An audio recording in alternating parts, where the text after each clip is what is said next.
Hello guys, welcome back. In this video I will show you how to make Instagram photo. First step is open your Instagram app.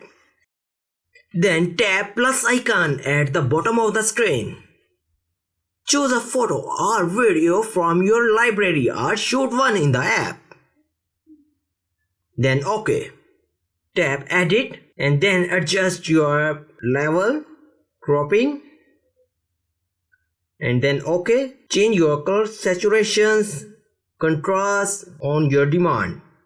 Then tap filter. Pick a filter you want to add on this photo. Then OK. Type your caption. Then use hashtag from post optimization.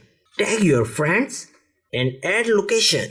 Then share the post on other social media platform Facebook, Twitter, Tumblr and advanced setting. Then OK. If you want to share this post on Facebook, then tap automatically share to Facebook. If you do not share this post on Facebook, then tap not now. You can see your post published on your Instagram page. There is also a problem with this video. So ask about these comments. Any problem related to social media and internet, let them know in the comments bar so that a video can be made on it. Please like this video and subscribe our channel and press icon for any updates and notifications.